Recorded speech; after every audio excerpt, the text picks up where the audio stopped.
Sir, ಬರೀ ಒಬ್ಬ ಕಲಾವಿದನ ಹೆಸರು ಇಟ್ಕೊಂಡು ಮಾತ್ರ ಅಂತಲ್ಲ, ಇಡೀ ಚಿತ್ರದಲ್ಲಿರುವಂಥ ಯಾವ ಕಲಾವಿದರುಗಳು ಹೀರೋಯಿನ್ಗಳಾಗಿರುವಂಥ ಹೀರೋಗಳು ಎಲ್ಲ ಕಲಾವಿದರಿಗೂ ಕೂಡ ಈ ಥರ ನೆಗೆಟಿವ್ ಆಗಿರುವಂಥ ಅಥವಾ ತುಂಬ ಕೆಳಮಟ್ಟದ ಭಾಷೆಗಳನ್ನ ಬಳಸಿ ಮಾತಾಡುವಂಥ ಒಂದು ಸಂಸ್ಕೃತಿ ಬೆಳ್ಕೊಂಬಿಟ್ಟಿದೆ. ಹಾಗಾಗಿ ನೀವು ತುಂಬ ಸ್ಟ್ರಾಂಗ್ ಆಗಿ ಕಲಾವಿದರ ಸಂಘ ಕಾರ್ಯದರ್ಶಿಯಾಗಿ ಎಲ್ಲರನ್ನೂ ಒಟ್ಟು ಹಾಕಿ ನೀವು ತುಂಬ ಸ್ಟ್ರಾಂಗ್ ಆಗಿ ಸರ್ಕಾರಕ್ಕೊಂದು ಮನವಿ ಮಾಡಿ ಅಂಥದ್ರಿಂದ ಕ್ರಮ ತಗೊಂಡು ಅದೊಂದು ಅವೇರ್ನೆಸ್ ಮೂಡಿಸೋ ಕೆಲಸ ಮಾಡ್ಬೋದು ಅಂತ ಅನ್ಸುತ್ತೆ. ಖಂಡಿತವಲ್ಲ ಸರ್. ಈಗ ನೀವು ಹೇಳ್ತೇವೆ ನನಗೇ ಮಾಡಿದರು ಈ ಥರ ನನಗೇ ಆಗಿದೆ. ನೀವು ಆ ವಿಡಿಯೋಗಳು ಯಾರು ಕೇಳೋಕ್ಕೂ ಆಗಲ್ಲ, ನೋಡೋಕ್ಕೂ ಆಗಲ್ಲ, ಅಷ್ಟು ಕೆಟ್ಟದಾಗೆಲ್ಲ ಬೈದವ್ರೆ. ನಾನು ಸೀರಿಯಸ್ಸಾಗಿ ತಗೊಂಡಿಲ್ಲ. ನಾನು ಇಷ್ಟೇ ಮಾಡಿದೆ, ಯಾರು ನನ್ನ ಮೇಲೆ ಈ ಥರ ಮಾಡಿದ್ದಾರೆ ಅದಕ್ಕೆ ಪ್ರೂಫ್ ಇದೆ. ನಾನು ಲೀಗಲ್ಲಾಗಿ ಲಾ ಏನು ಹೇಳುತ್ತೆ ಅದ್ರ ಪ್ರಕಾರ ಕೋರ್ಟಲ್ಲಿ ಅವ್ರ ಮೇಲೆಲ್ಲ ಕೇಸ್ ಹಾಕಿದ್ದೀನಿ. ಒಂದು 5-6 ಅಂದರೆ ದಾವಣಗೆರೆ, ಹುಬ್ಳಿ, ಕರ್ನಾಟಕ ಅಂದರೆ ಬೆಂಗಳೂರು, ಒಂದು 8 ಕರ್ನಾಟಕದಲ್ಲಿ 8 ಕಡೆಯಿಂದ ಒಬ್ಬೊಬ್ಬರ ಮೇಲೆ 8 ಕೇಸ್ ಆಗಿದೆ. ಅವರೆಲ್ಲರೂ ಅವ್ರು ಯಾರಿಗೂ ಹೊಡೆಯೋದು ಬೇಡ, ಬಡಿಯೋದು ಬೇಡ. ಲಾ ಏನು ಹೇಳುತ್ತೆ, ಇಂಥವು ತಪ್ಪು ಮಾಡಿದ್ರೆ ಕೇಸ್ ಹಾಕಿ, ಇಲ್ಲಾಂದ್ರೆ ಏನಿದೆ ಸ್ಟೇಷನ್ ಇದೆ ಅದ್ರ ಪ್ರಕಾರ ಮಾಡ್ತಾಯಿದ್ದೀನಿ ನಾನು.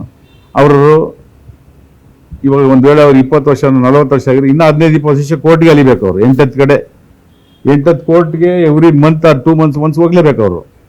ಅವ್ರು ಹೋಗಿಲ್ಲ ಅಂದರೆ ಸಮಸ್ಯೆ ಆಗುತ್ತೆ. ನಾನು ಬಿಡೋದಿಲ್ಲ ಸರ್. ಇದು ಯಾವಾಗ ನೀವು ಕಂಪ್ಲೇಂಟ್ ಮಾಡಿದ್ದು, ಹೇಗೆ? ಎಲ್ಲ ಮಾಡಿದ್ದೀನಿ. ನಾನು ಅದನ್ನೆಲ್ಲ ಹೇಳ್ಕೊಳ್ಳೋಕೆ ಇಷ್ಟಪಡೋದಿಲ್ಲ. ಯಾರ ಮೇಲೆ ಮಾಡಿದ್ದೀನಿ, ಏನು ಮಾಡಿದ್ದೀನಿ ಅಂತ ಹೇಳೋಕ್ಕೆ ಇಷ್ಟಪಡಲ್ಲ. ಅದಕ್ಕೆ ನನಗೆ ಯಾವಾಗ ನ್ಯಾಯ ಸಿಗುತ್ತೋ ನಾನು ಅವಾಗ ಹೇಳ್ತೀನಿ.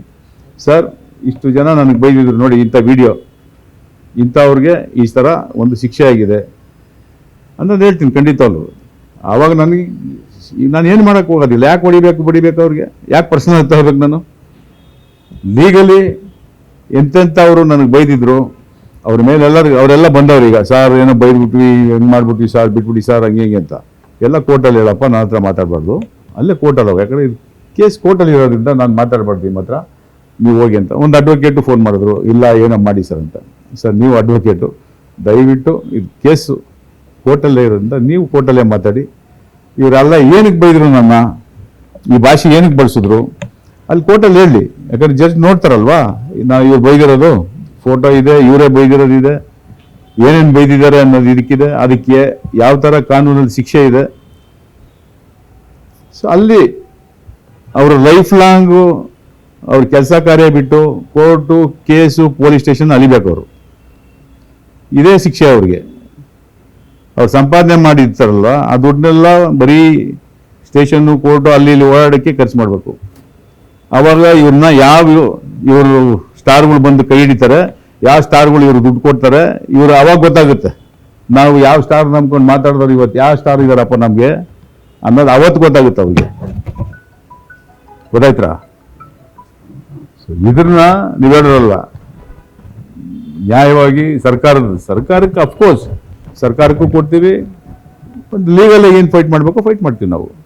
ಯಾಕಂದರೆ ಬೈಯೋ ವ್ಯಕ್ತಿ ಒಂದು ಅಮ್ಮನ ಬೈತಾನೆ, ಒಂದು ಅಕ್ಕನ ಬೈತಾನೆ ಅಂದಾಗ ನನಗೆ ನಮ್ಮ ಅಮ್ಮ, ನಮ್ಮ ಅಕ್ಕ, ನಮ್ಮ ದೇವರವರು ಅಲ್ವಾ.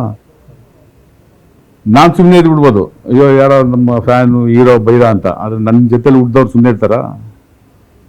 ಅವರು ಕೇಸ್ ಹಾಕವ್ರೆ.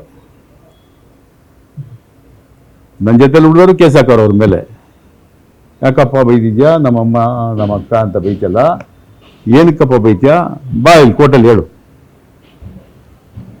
ಸೊ ನಮ್ಮ ಮನೆಯಲ್ಲಿ 8 ಜನ 5 ಜನ 6 ಜನ ಇದ್ರೆ ಅವರೆಲ್ಲರೂ ಎಲ್ಲ ಕಡೆನೂ ಕೇಸ್ ಹಾಕೋರೆ.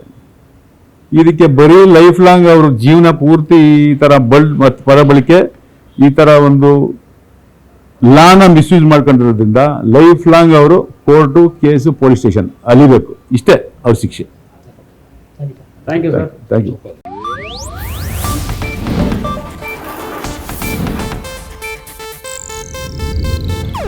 ಇದು ಏಷ್ಯಾನೆಟ್ ನ್ಯೂಸ್ ನೆಟ್ವರ್ಕ್ ಪ್ರಸ್ತುತಿ.